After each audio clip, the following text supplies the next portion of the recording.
and very active in church.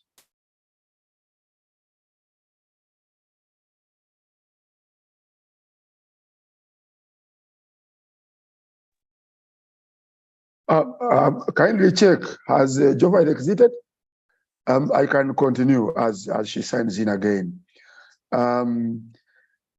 Yes, my mother prayed every night without fail. And so to me, it was the mother to pray.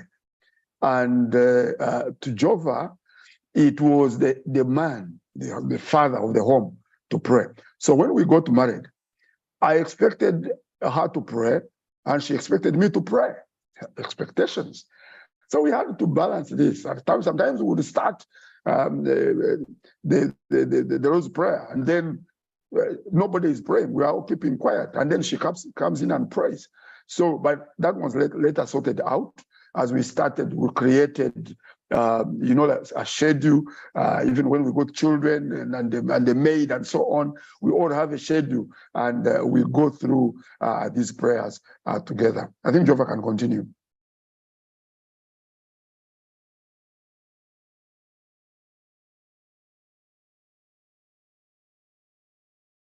He's telling me I can't share.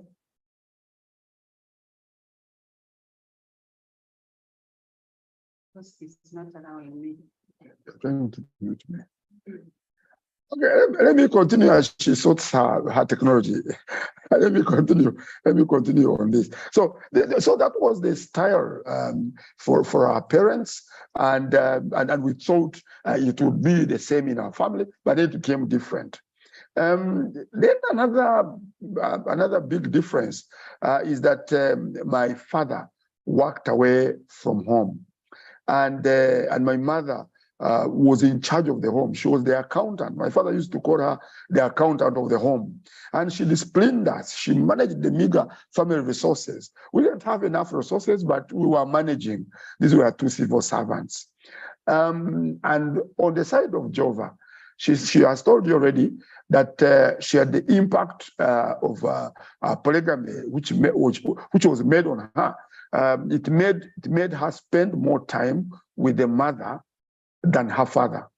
Later, when they all died, her life was impacted by the guardian family, the sister's family that she earlier talked about, where both the wife and the husband were employed, and they made decisions together. Now, what did this one mean in terms of expectations on both our sides? I had very high expectations of a wife running the home, because I saw my mother running the home. I mean, in terms of affairs, it was one managing the money, one managing everything, contributing to finances, and so on and so forth. While this had no negative impact, and we easily took it up jointly, joint responsibilities. Why? Because the caretakers that took up Jova's responsibility are the ones who now were showing that both husband and wife were doing both things, and therefore it became very easy for us to manage together. I think I need to. I hope you are seeing both of us. Are you seeing both of us? I hope. Oh, it seems we are using two laptops. Now we are trying to use one. Maybe that would be more helpful. Yes. Oh yes. Oh yes.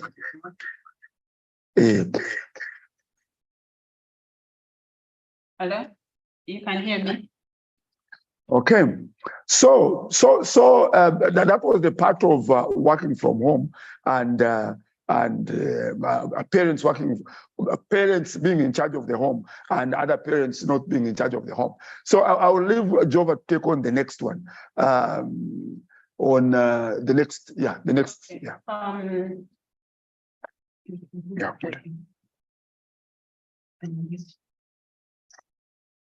Ben lost many of his biological siblings within just a period of about 7 years when we had just gotten married. And so it really drained him emotionally. Whereas I still currently have all my biological siblings from my mother's. And so I didn't know what it meant to lose a sibling, whereas Ben lost so many. But Ben had both parents, so he also didn't know what it means to be an orphan. So you can see how these two different people are impacted differently.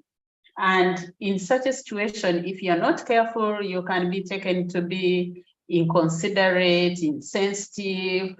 And so this really, we had to take up so many dependents from both sides, both orphans and non-orphans. And somehow it was easy for each one of us to adjust and accommodate these people because of our backgrounds. And so it wasn't a difficult expectation to manage. Now, as we have said, all these expectations, somehow, because we get married as adults, we are greatly impacted by our backgrounds. And so when we get into marriage relationship, in Amos 3:3, it says, do two work together unless they have agreed to do so. And so somehow we need to work together and agree, because if you don't agree, you can't continue in this marriage. And yet this is a journey that you have in the longest part of your life, by the way, because most of us get married below 30, and we may have, if God blesses us, we can even have 60, 74 more years to live together as a couple. So that is the longest part of our journey here on earth. So we have to make the best out of it. And so some of us, as you relate in this marriage, some of the expectations, again, which are influenced by our background, are who takes lead in the decision making. You know, it may look something simple, but it can be the greatest source of disagreements. You know, since our siblings believed in us so much, somehow we struggled on this. Ben, like somehow all his siblings always believed in him. So whatever he said, whatever he suggested was bought in.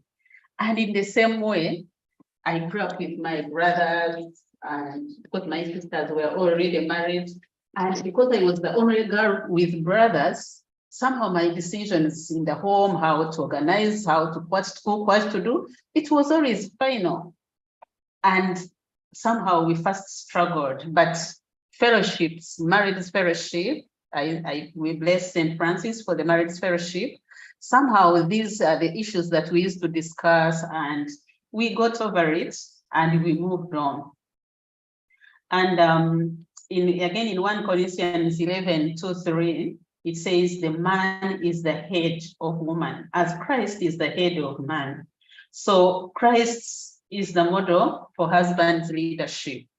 So I had to turn myself down and always first bring up suggestions rather than saying, hey, this is what I need to say, this is what I need to do, this is what we need to go by. Somehow we moved on.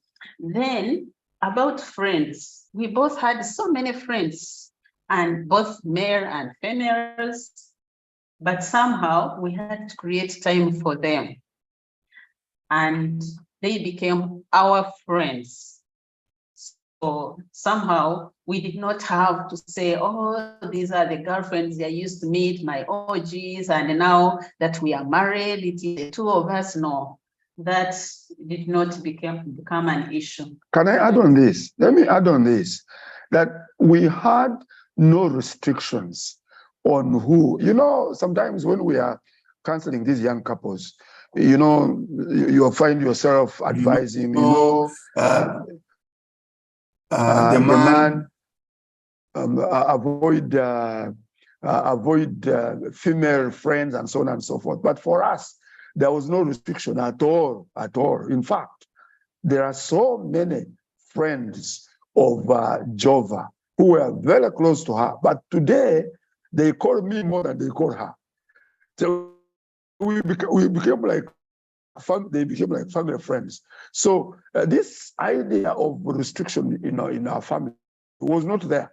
So our expectations here, there were no expectations. Don't talk to don't talk to this lady, don't talk to this. No, I don't mind. I don't mind who talks to my wife. I don't live in the country. And she lives in Uganda, I live in Abidjan.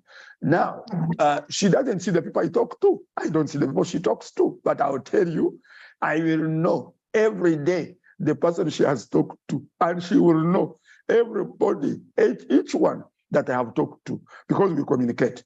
That is the point. It's the point we need to emphasize, that our expectations, sometimes we are possessive. We don't want our spouse maybe to be close to other people. But remember that you had friends. If you drop them, yes, your marriage is important. These friends are not more important than your marriage, but they are also important in their own way, because they also spice up your marriage. You want to go on? Yes, thank you. The next point is about spiritual life as a couple. Irrespective of your upbringing, as I said, you could have come from a family where there was no prayer, the parents were not born again, or you were born in a reverend's home, a bishop, irrespective of your upbringing and family background, please, as a couple, aim to go to heaven. In heaven, here on earth, we shall live. Can you see him? Here on earth, we can live possibly maximum 100 years, but in heaven, we shall live for eternity. So make sure that you move and aim to go to heaven together. So who takes the spiritual leadership in a home? Husbands, you are the priests of the home. Okay. Pray and read the Bible together as a family. A family that prays together sticks together. Watch and pray, lest you enter into temptation. Indeed, sometimes the spirit is willing, but the flesh is weak.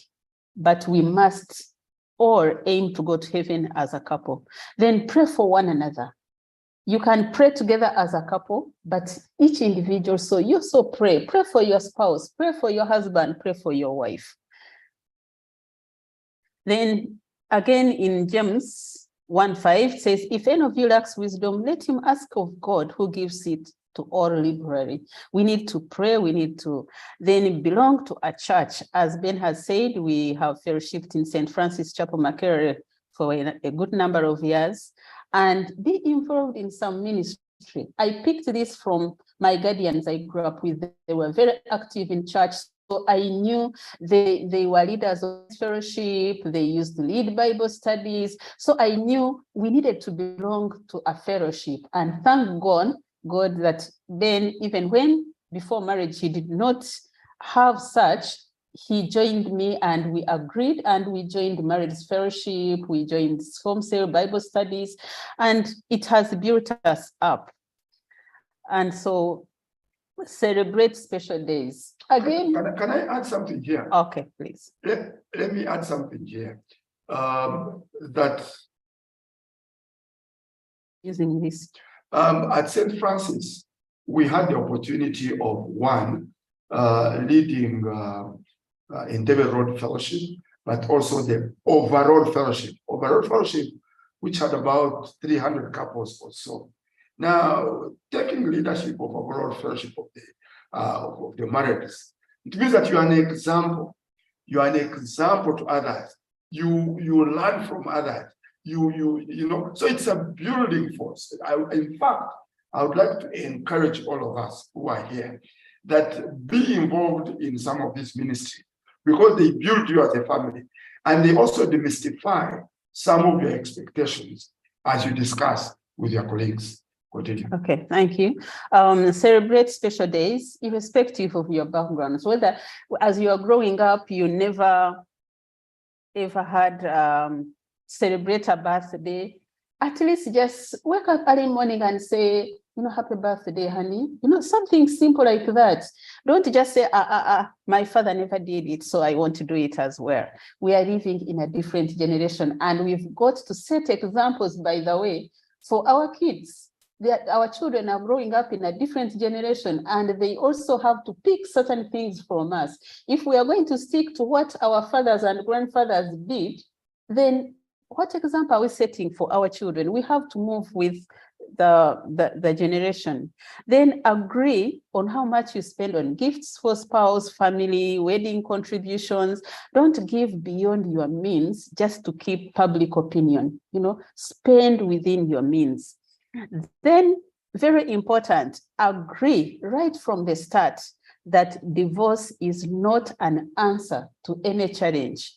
If you keep on saying, if this and this doesn't work out, I'll be out of it, be sure you'll end up out of it. But agree from the start, even talk about it, that divorce is not an answer to any challenge. So of all the solutions you expect on any disagreement or anything, let divorce not be one of them. What God has, the Bible says in Matthew 19:6, what God has joined together, let no man separate. Whoever divorces his wife except for sexual immorality, and all these verses, the Bible talks about divorce. Please agree on it right from the start. And in case you hadn't agreed, keep reminding yourself that our vows were till death do us part. Remember that criticism and nagging destroys love. Avoid criticizing each other. We all make mistakes, but let's encourage each other. Let's say, yes, you can make it. Yes, we can improve here. You can improve here. We can make it here. Then again, as we encourage each other, there is this verse in Matthew 7:3. Why do you look at the speck in your brother's eye, or your husband or your wife's eye, but do not consider the plank, or somewhere they call it the whole board, in your own eye? We all make mistakes, so let's not ignore our own mistakes and we keep on pointing a finger at the other. Nobody is an angel, we are human beings. Then love suffers long and is kind. Love does not envy, love does not parade itself. 1 Corinthians 13:4. So let love lead us in whatever we do. Let our expectations that we have of each other be out of love. Then you want to talk about finances? Okay, let me talk about finances. The finances, people have got very, very many expectations in as far as finances are concerned. In some cultures, they say that you are the woman, it is the man who provides everything. And then for men, you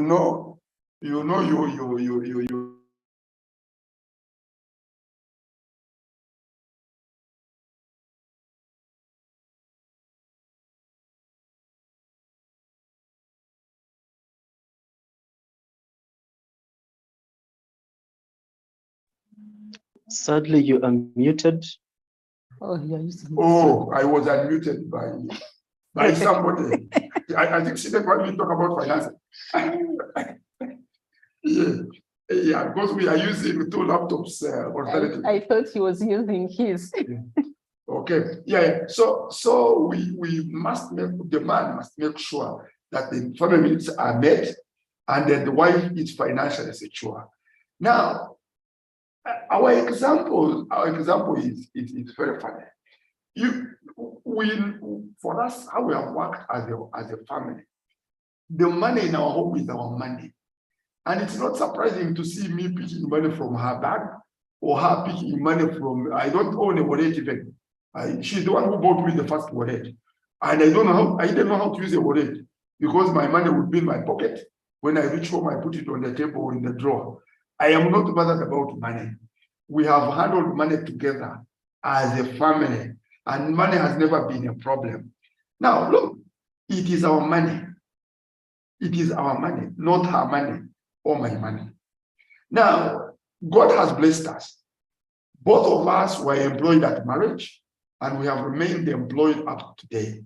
We thank God for this blessing.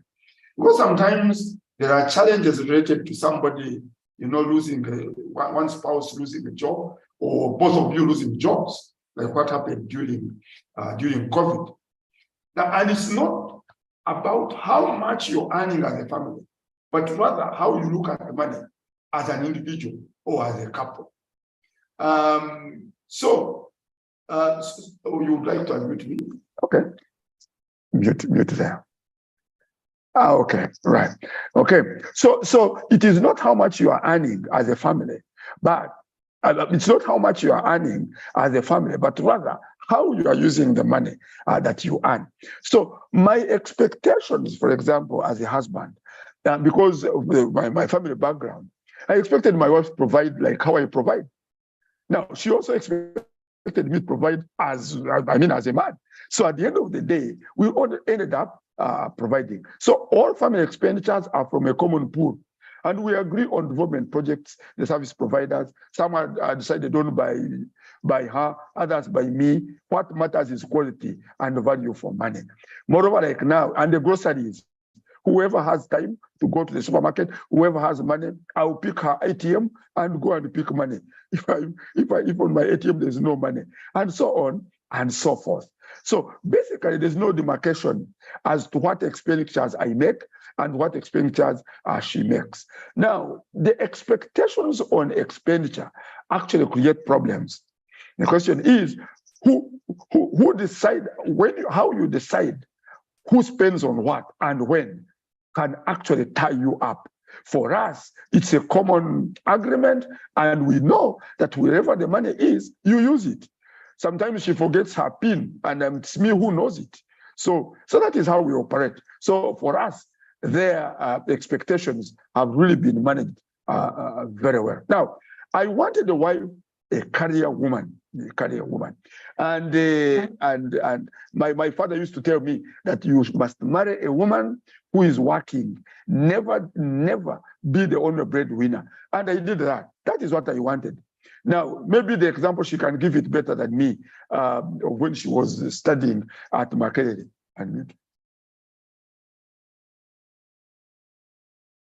Well, on career development, it is also sometimes a source of disagreements in a family where, especially if the expectations were different right from the start, where some men, they prefer women who stay home because they want the woman to care of the home, to raise children, and that's it. And if, as long as you've agreed and it is not impacting on each other negatively, move on with it if it works well. But as he said, he supported me in my career. Something we didn't talk about is we are both statisticians, and he happened to lecture me at some point. And so even something in class, we got home and he explained it, and the next day somehow things would move. There is just something that showed me so much that he really supported me. At the time I was doing a master's at Makerere, their offices, UBOS, was still in Entebbe. He used to come in that big bus. Most of you know this UBOS bus, it is written on census, and it would drop him at Namaswa. He would get home, and once in a while, if he got home early, he would bathe, take a shower, take a cup of tea, and he would jump into a taxi because he knew by the time I come out of the evening class for masters, I would really be tired. So he would get into a taxi from Namaswa to town, then from town to Makerere with his spare key, and he would go in the parking and sit and wait for me in the parking yard. So I would get out of the class, those days would finish around 10, so tired, and I would come and put in the key only to realize he's there ready to drive me back home. It really blessed me. The effort he would put in to go through the jam, through the park to Makerere, it would really show that he really cared and supported me. Then we talk about loans and debts. Somehow we are both risk averse as far as loans are concerned. But what we recommend is let there be openness and agreement on this issue of loans, because it can put the family into trouble. I see we are almost running out of time. Then aim to own a home. All of us have these expectations of, I want to be in our own home. Most of us started when we were renting, and you find eventually we are dreaming of this house. Maybe some of us started in a boys' quarter. We started with a boys' quarter and then eventually built this other house. And somehow those who are not yet, everybody wants to own a home. But there is this Psalms 127 verse 1, unless the Lord builds the house, they labor in vain who build it. Make sure that house you are building, you are with the Lord. He's in agreement. You've prayed as a couple, you've agreed. Don't just say, now you decide, since we've disagreed, that is now your house, and yet you're going to live in it. Or make sure the sources of funds to build that house, the Lord is happy with it. If you're going to build a house with stolen money, with embezzled funds, then this verse you are laboring in vain. No wonder some people, as they construct, I'm not saying all those whose buildings collapse and what, is because they have stolen the money, but unless the Lord builds the house, they labor in vain who build it. There's also another verse which says, the righteous build houses and dwell in them. And so it's important to have an independent home outside the influence of relatives, to be on your own. Avoid living beyond your means just to please people or show off. Have a simple home if that is what you can afford at the moment. If later you can afford, you can afford a better one, go ahead. But aim to have your own home. It should be one of the dreams, one of the expectations. And sometimes we rush to meet that expectations and we end up disagreeing. Then housekeeping. It may appear simple, but it is also an issue. You get married either even at the beginning, or even, by the way, those where they are now in an empty nest, as they call it, you find the children have all grown and now in their 60s, 70s, father and mother are in the house alone. And you are back to where you started as brides, who prepares meals, maids, wife, or both. There should be no hard rules, This thing of I cannot, especially this comes from men, that I cannot eat food that has been prepared by maids. And yet sometimes you want a career wife who works and you come back home, all of you tired, and you still don't want to eat food prepared by somebody else. You want your wife to be the one to prepare the meals. That expectation. Let me add on that. Let me add on that.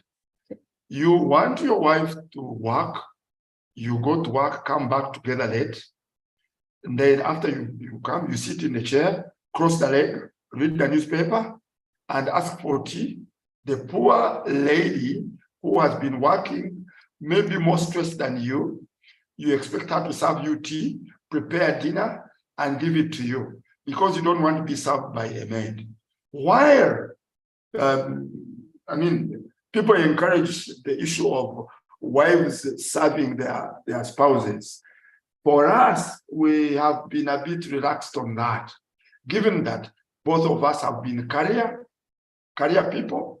And in fact, my wife was serving in stressful offices, and I expected her to come back very tired, as tired as myself. And this is irrespective, by the way, of our background. Let's not say, because my mother always served my father, and so you must serve me. Ben's mother always served the father. She would serve the father, and then the rest of us would serve. But Ben has never said, Jova, you must serve me. I like dining out once in a while. And for him, he's a homestay person. He prefers his tea at home.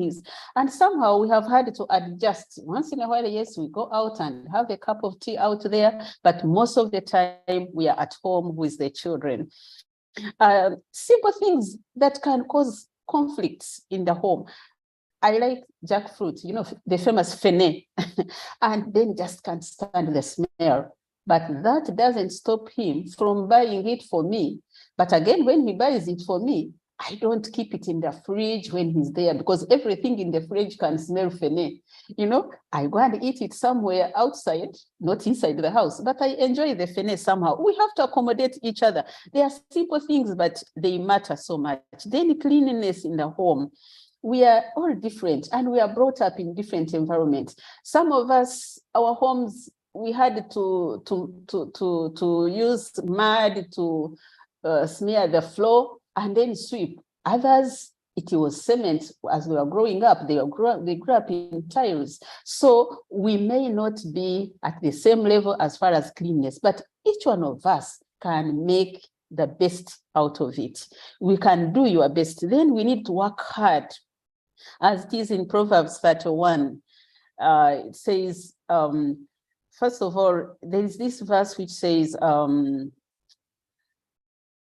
that this Proverbs 31, that she watches the wife, that is the wife, she watches over the ways of her household and does not eat the bread of idleness. You know, we shouldn't, again, as wives, even if your husband had a good job, at least also contribute something in the home. Don't just rest and, you know, and sit, sleep, wait for the maid to bring food and then, you know. But also there is a verse about men that if anyone does not provide for his own, and especially for those of his household, he has denied the faith and is worse than an unbeliever. 1 Timothy 5:8. Men also don't relax on providing for your family. Then children and parenting. For us, unlike most couples, the issue was not disagreeing on when to have kids and how many, which is also a serious issue, by the way, and a serious source of disagreements in a family. And expectation. Yes. But for us, it was waiting for God, for children for 10 years. And it was a big challenge, but somehow the Lord carried us through. And we should all know that children are not just one of the greatest expectations for every couple, but children are a gift from the Lord. You cannot demand children from your wife. You cannot demand children from your husband. You've got to wait upon the Lord. And when the Lord has given you children, then you have to choose who the primary caregiver will be. Are you going to get a maid? Is your wife going to be a stay-home mother? You must agree. Don't just say, because my mother was at home and took care of us, you also must do. Also, and so's wife is a stay-home mother and their children are disciplined. By the way, you can be a stay-home mother and your children are so indisciplined and you get frustrated. So in everything, we need to agree. There are no blame games. Disciplining children is a shared responsibility. Now, 6. The examples. Okay. The issue of children, it's good for us to share this example. Mm-hmm.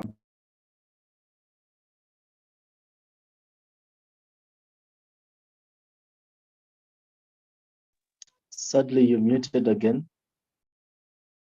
You're muted. I'm muted. No, it's okay now. I've unmuted you here. I've unmuted out.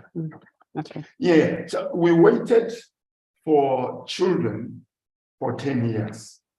And this was not an easy journey, but God carried that through. Even waiting for just 2 years can lead to divorce for some couples. But the Lord gave us strength. We all need to bear in mind that children are a gift from God. You have to keep trusting the giver. Friends, it was a test of our love for God and for each other. And to tell you, those 10 years, they strengthened our love and they strengthened our fear of the Lord.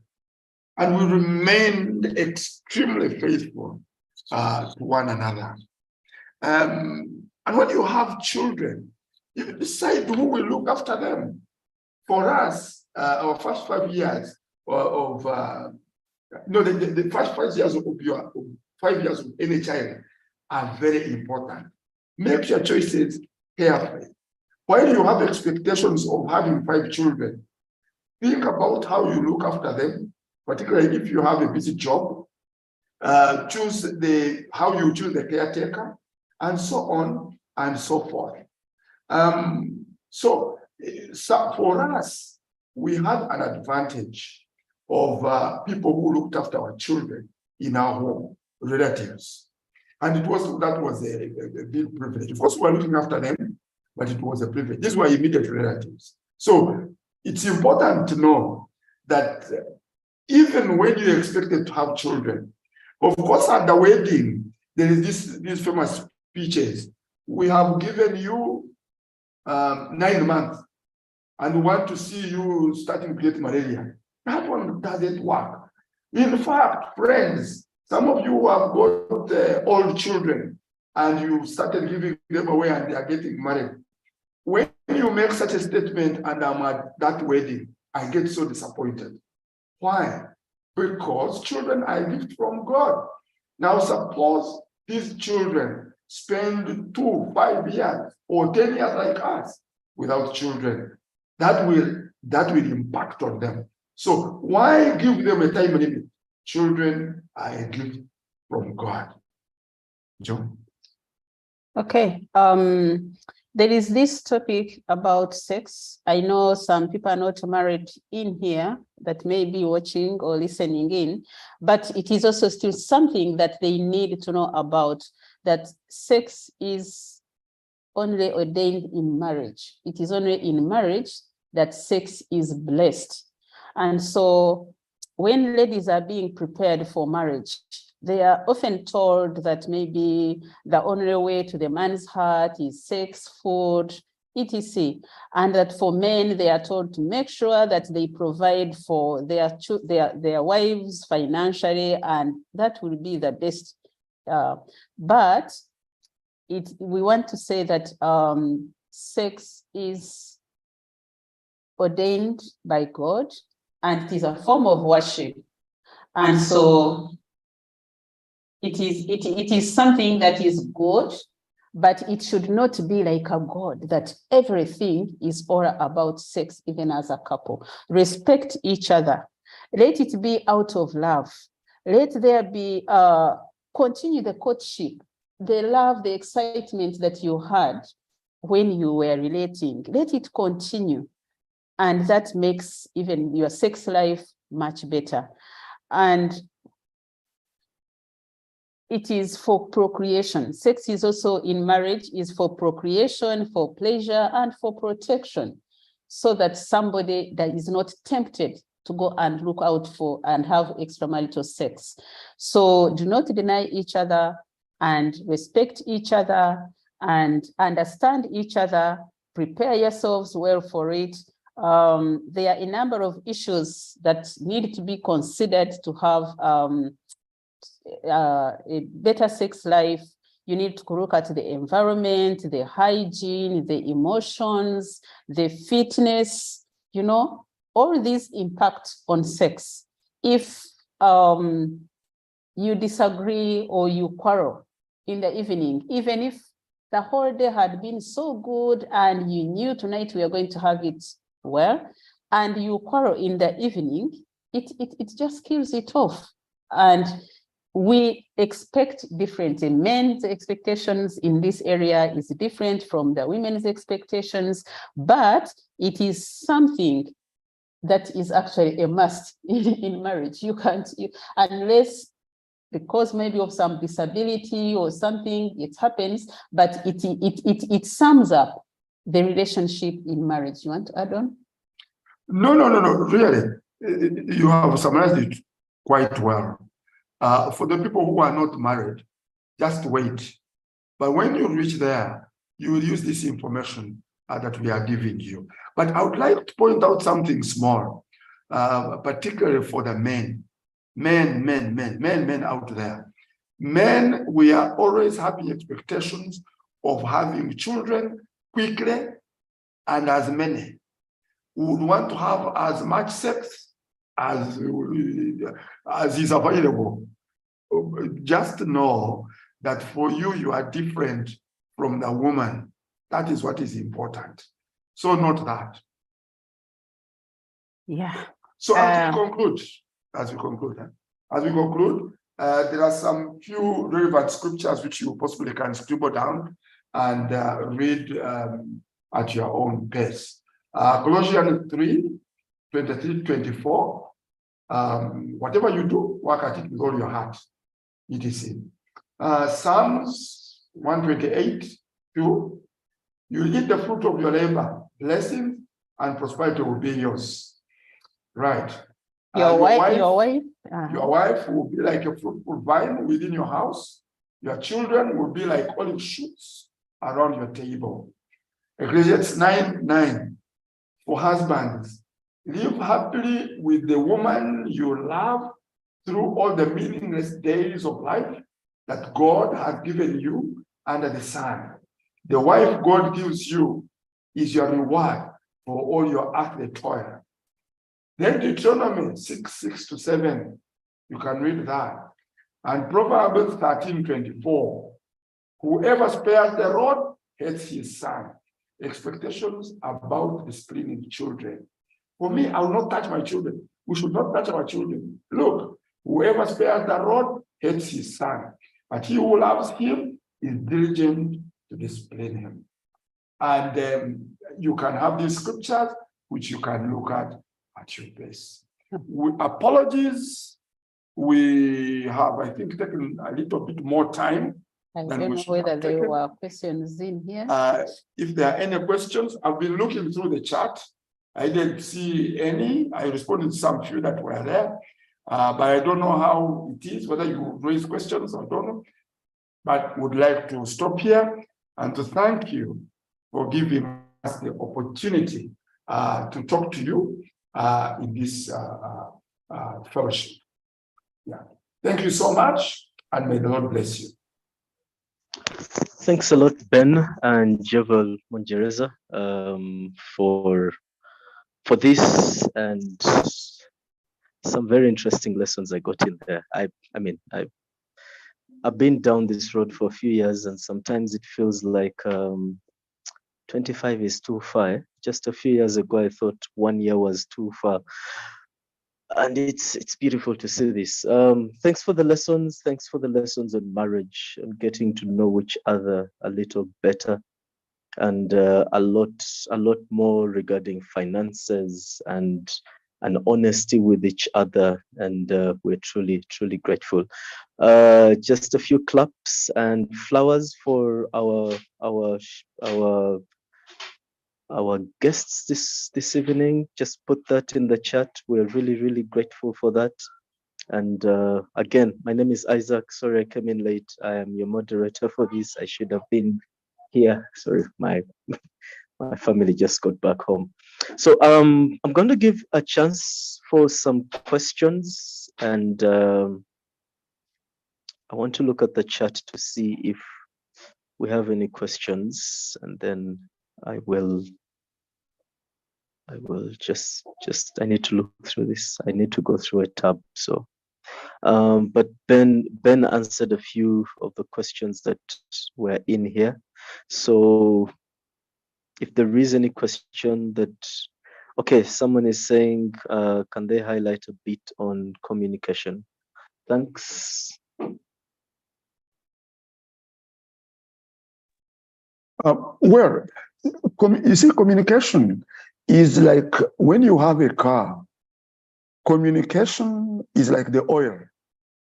So the moment you keep on talking, you reduce the tension, the possible tensions, because expectations must be communicated.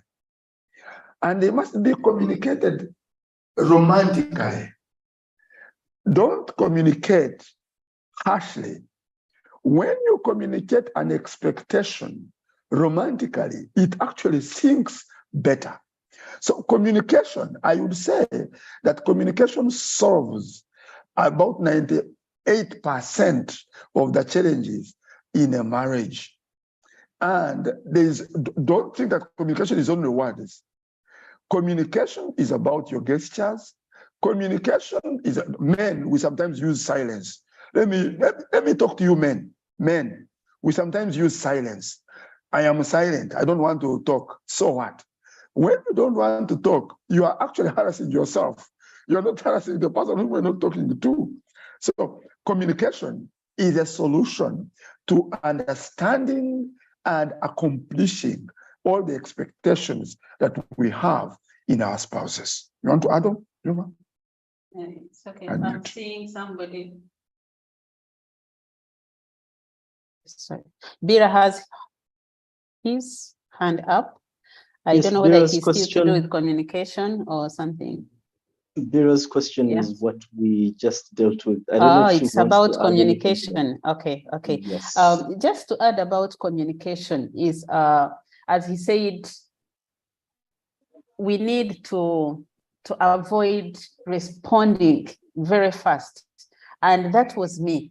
I would sometimes respond very fast without thinking about it, or out of anger. And once you've said something out, you can't retract it, you can't retrieve it.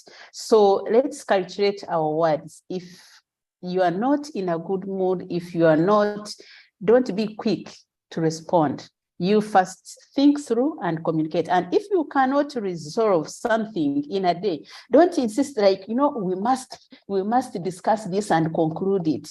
Sometimes you may need to give it some time. Sometimes you may need to bring in a third party to come and also listen in and make their views and see. So communication is very important. It's something you cannot do without. Okay. I think that's all. Thank you so much. Yeah, I don't know if there's any other question, but yes, how did you manage? I bet we all go through this one. How did you manage relatives and in-laws in their expectations? This is a classic one for almost every one of us.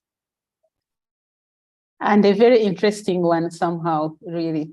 One thing is, we had relatives, we had dependents from either side.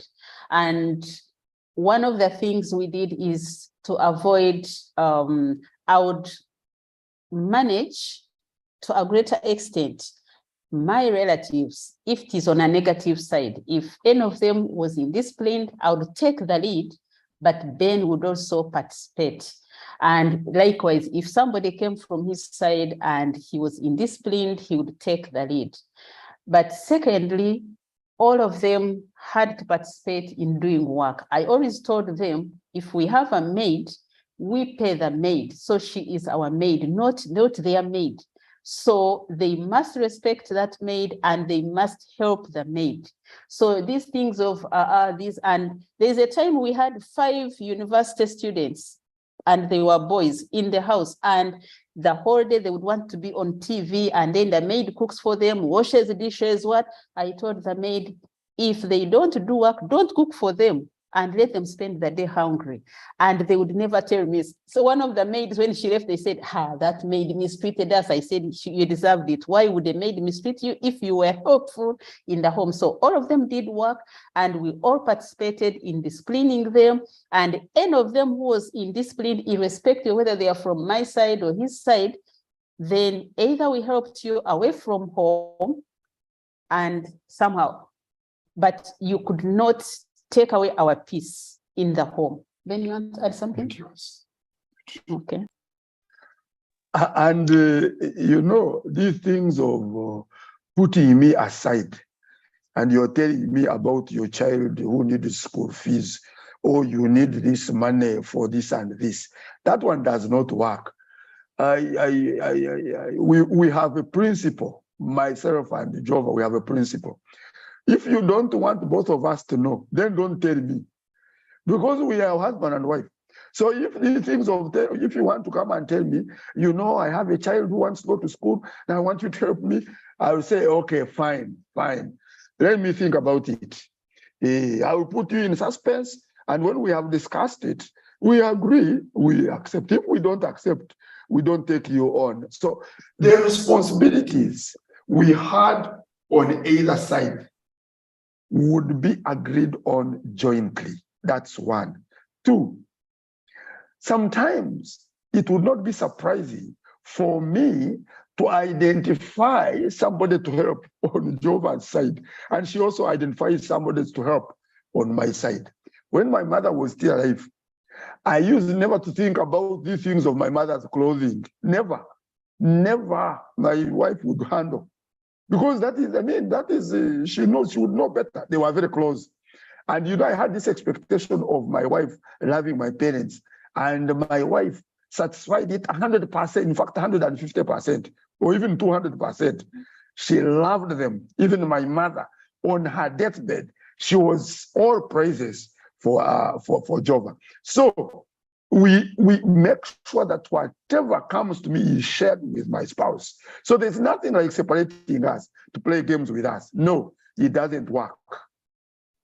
There is a mistake that a number of couples often make when, for example, any of my relative wants us to help maybe pay school fees for the child.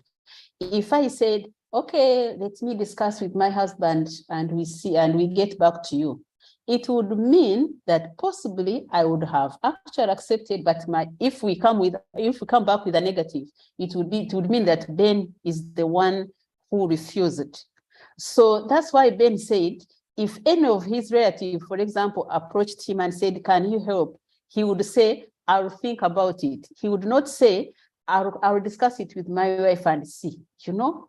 So you don't make anybody guess who, if it was a no, where it came from. Let them look at it that you actually agreed it was a no or it was a yes. And there is nobody who should take you for granted. Yes, some of us were brought up by people who are not our actual parents, but it is not mandatory that, so you do not have to take it because I'm your brother's wife or I'm your uncle's wife, that we must look after you. It has to be on a needs basis and also within the resources that we have. But disciplining relatives, it is a joint effort. Otherwise, they, especially like from his side, they could easily throw me out of the home if he didn't become firm with them. There's this question. How did they manage and plan visits from friends or relatives in their absence?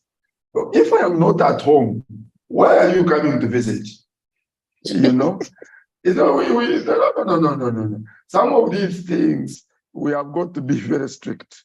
Because if you have not planned to come, if you come, we'll entertain you. But if we are not there, there is one who came and we were not there. And she had to be locked all day because we had gone to work. There's another one who came and said he was sick and he was from my side. And he asked for help.